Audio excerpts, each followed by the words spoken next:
Bonjour et bienvenue dans cette vidéo, c'est Yvon. Dans cette vidéo, je vais vous parler de la mise en place rythmique. Et donc, quand on pratique des changements d'accords, c'est important de jouer les accords avec un changement bien au bon moment. Et je vais vous aider un petit peu à travailler ces changements d'accords. Et à la fin de cette vidéo, je vous montrerai deux exemples d'accompagnement à la main droite avec des petits exercices. Pour bien enchaîner vos accords, vous allez devoir prendre conscience de la pulsation. Alors la pulsation, en fait, c'est tout simplement quand on tape du pied ou quand on tape des mains en écoutant un morceau ou qu'on claque des doigts. Voilà. C'est un espèce de rythme régulier. Et très souvent, on s'appuie là-dessus pour changer nos accords. Donc déjà, c'est important d'être en accord, si je peux me permettre, avec votre pulsation intérieure. Donc là, je vais taper du pied. Je vais taper régulièrement du pied. C'est ce que je vous invite à faire aussi. Je choisis une fréquence, c'est-à-dire une vitesse de claquement du pied. Et je vais compter jusqu'à 4. 1, 2, 3, 4. 1, 2, 3, 4. 1, 2, 3, 4. Le premier exercice, ça va être de jouer. Alors on va choisir deux accords faciles à enchaîner, par exemple Do majeur et La mineur. Et on va donc jouer un accord sur le premier temps d'une série de 1, 2, 3, 4. Donc ça va donner ceci. 1, 2, 3, 4. Et 1, 2, 3, 4. Et 1, 2, 3, 4. Et 1, 2, 3, 4. 1, 2, 3, 4. Quand vous faites ceci, en fait, vous jouez des rondes, c'est-à-dire des notes qui durent 4 temps. Maintenant, on va essayer de jouer un rythme un petit peu différent. On va jouer des blanches, c'est-à-dire 2 temps sur chaque accord, toujours en tapant du pied. En fait, on va devoir jouer sur le premier temps, 1, et sur le troisième temps. Donc ça va donner ceci. 1, 2, 3, 4, et 2, 3, 4, 1, 2, 3, 4, 1, 2, 3, 4, 1, 2, 3. L'important, c'est la régularité. C'est-à-dire qu'il ne faut pas taper du pied 1, 2, 3, 4. Il faut que ça soit vraiment très régulier, comme une horloge. Et que vous ayez cette sensation de bien jouer l'accord en même temps que le coup de pied que vous avez choisi. Alors, troisième exercice rythmique, on va pouvoir faire 2 noirs, une blanche, par exemple. Ça va donner ceci. 1, 2, 3, 4, et 1, 2, 3, 4, et 1, 2, 3, 4, et 1, 2, 3, 4, 1, 2, 3, 4. C'est-à-dire qu'on joue premier temps, la première noire, deuxième temps, deuxième noire, et troisième et quatrième temps, une blanche. Vous pouvez commencer à injecter des croches, toujours, et il vous restera toujours 2 temps, vous allez voir, entre 2 accords, parce qu'on va faire noir, 2 croches blanches. Donc le rythme, ça va faire noir, 2 croches blanches, noir, 2 croches blanches. Donc ça fait noir, 2 croches blanches, noir, 2 croches blanches, noir, 2 croches blanches, noir, 2 croches blanches. Si je supprime la première des 2 croches, là on va commencer à avoir un rythme qui est vraiment intéressant pour l'accompagnement.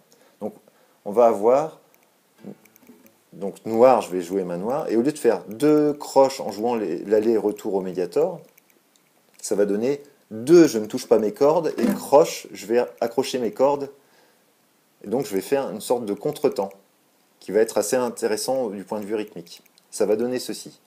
3, 4, noir, 2 croches blanches, noir, 2 croches blanches, noir, 2 croches blanches, noir, 2 croches blanches. Voilà. Si je le fais un peu plus vite, 1, 2, 4 et...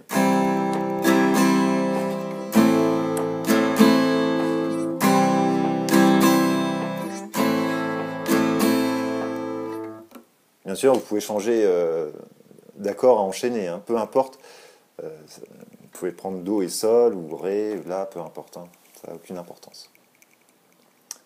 Une fois que vous êtes bien en rapport avec votre pulsation interne, vous allez devoir commencer à vous ouvrir sur l'extérieur et donc écouter l'accompagnement. C'est-à-dire quand on joue, on peut jouer tout seul en chantant et puis en s'accompagnant à la guitare, mais imaginez que vous jouez avec un autre guitariste ou un percussionniste ou un batteur, peu importe, un musicien qui vous donne du rythme. Donc on va devoir jouer ensemble avec le même rythme. Et donc vous allez devoir vous ouvrir et écouter ce qui se passe autour et ne plus faire confiance qu'à votre pulsation interne. C'est-à-dire que vous allez devoir mettre en rapport vos sensations de pulsation avec ce que vous entendez. Et pour faire ça, en fait, il faut jouer, vous pouvez travailler avec une boîte à rythme ou plus simplement, finalement, avec un métronome. Si vous travaillez avec un métronome, ça va vous imposer un rythme et vous allez devoir caler votre battement de pied sur le métronome. Et si vous arrivez à faire ça, les mêmes exercices, et toujours en écoutant le métronome pour vérifier que vous êtes bien en place, vous allez pouvoir finalement jouer avec d'autres musiciens sans trop de difficultés. Donc je prends mon métronome, je vais choisir un tempo, pas trop rapide, voilà, et je vais mettre un clic aigu tous les 4 temps pour vérifier que c'est bien mon premier. Je compte ma pulsation, ça donne ceci, 1, 2, 3, 4, 1, 2, 3, 4. Je cale mon pied et donc ma pulsation interne avec le métronome, 1, 2, 3, 4. Je peux déjà même essayer de caler mon bras pour préparer la rythmique. Et je vais jouer mon rythme qu'on a déterminé tout à l'heure sur Do majeur et La mineur. Ça va donner ceci. 4 et 1, 2, 3, 4 et tout en jouant, je dois toujours veiller à ce que mon rythme soit bien calé avec le métronome. Ce que je vois souvent en cours, encore une fois, c'est on est tellement concentré sur ce qu'on est en train de faire dans la rythmique que finalement on finit par bouger, par accélérer un tout petit peu, mais petit peu par petit peu, on finit par s'éloigner vraiment beaucoup de la pulsation et de la pulsation qui est imposée par le métronome. Et là on perd tout en fait. C'est-à-dire que on joue, on revient dans sa bulle. Pour terminer, donc, je vous avais promis 2 exercices de rythme. Alors le premier exercice, comme on a déjà commencé à développer un petit peu le rythme au médiator, je vais juste faire une petite variante. Donc on va presque conserver le même rythme, c'est-à-dire noir, comment on avait fait? Ça revient à faire noir pointé croche finalement, ce qu'on avait fait. Ça faisait noir, point, croche, blanche. Bien, alors ce qu'on va faire, c'est qu'à la place de la blanche, on va faire 2 croches noires. Et ça va donner ceci. Je rajoute la liaison et on va obtenir ce rythme-là. 3, 4 et...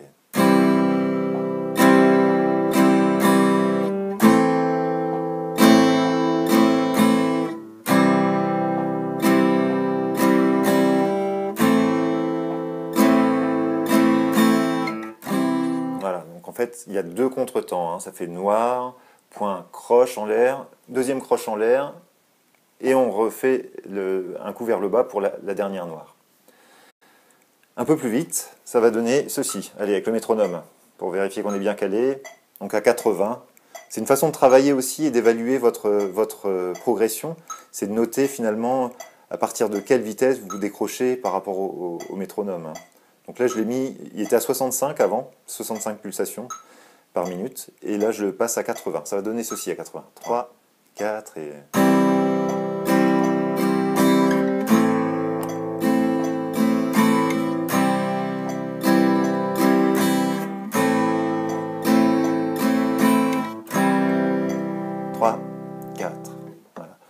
Je vais le passer à 100. 1, 2, 3, 4.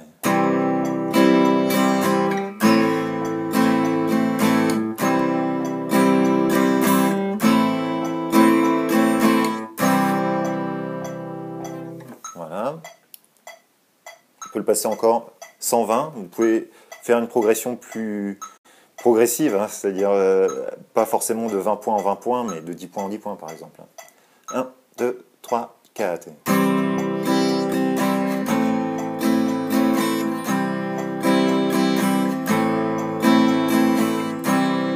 Voilà, ça commence à ressembler à une rythmique assez classique. Pour l'arpège, je vais vous proposer cet arpège-ci qui s'affiche à l'écran. Donc on va utiliser pouce et annulaire pour attaquer, on peut déjà le faire même sans accord, hein. Pouce et annulaire pour attaquer les premières notes, en corde pincée comme ça. Ensuite pouce sur la corde de Ré, index sur la corde de Sol, retour du pouce sur la corde de La, majeur sur la corde de Si, et pouce sur la corde de Ré, et enfin index sur la corde de Sol. Voilà. Donc la première attaque, ça va être une double attaque, pouce annulaire. Ça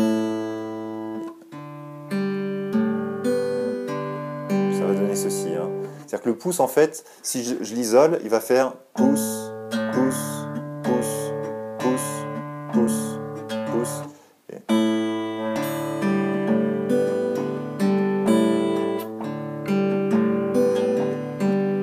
Le pouce est régulier et en fait les doigts ajoutent des contretemps par rapport au pouce qui est posé sur tous les temps. Voilà. Il y a plusieurs techniques, hein. Moi, ma main reste en l'air, c'est-à-dire que j'ai pas d'appui avec le petit doigt, mais on pourrait presque imaginer un appui sur la plaque avec le petit doigt, puisqu'on ne l'utilise pas, pour stabiliser un petit peu la main. Moi, je reste assez proche des cordes, j'essaye de ne pas faire... ah oui, encore une chose que je vois parfois en cours, c'est quand on fait quelque chose, on commence à attaquer, puis on éloigne très très loin les doigts des cordes, et après pour revenir sur les cordes, c'est très compliqué, hein. Donc, vous pouvez regarder votre main travailler dans un premier temps, essayer d'avoir les doigts assez arrondis et proches des cordes, et avec des mouvements assez réduits. Parce qu'à terme, ce qu'il faut, c'est se concentrer plus sur les changements d'accords, et donc avoir plus le regard posé sur le manche que sur les doigts, hein. Les doigts, ils doivent être autonomes. Donc au départ, on regarde sa main, pour régler un petit peu les choses, et après il faut regarder autre chose, hein. Vous regardez le mur, vous regardez la main gauche, vous regardez autre chose, mais il faut essayer de faire confiance à vos doigts pour qu'ils trouvent leur place en fait. Allez, une petite accélération à 80.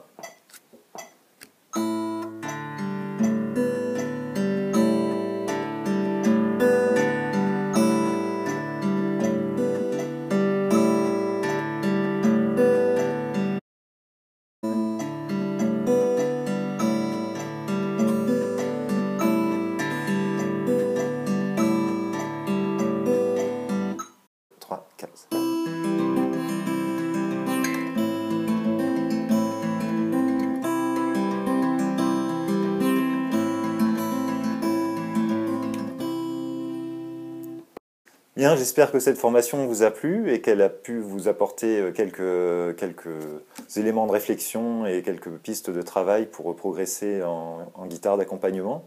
Si vous voulez en savoir plus, vous pouvez bénéficier de 45 minutes de formation gratuite et d'un e-book, simplement en cliquant sur le lien qui se trouve dans la description de la vidéo. Donc je vous invite à cliquer sur le lien et on se voit de l'autre côté. A tout de suite.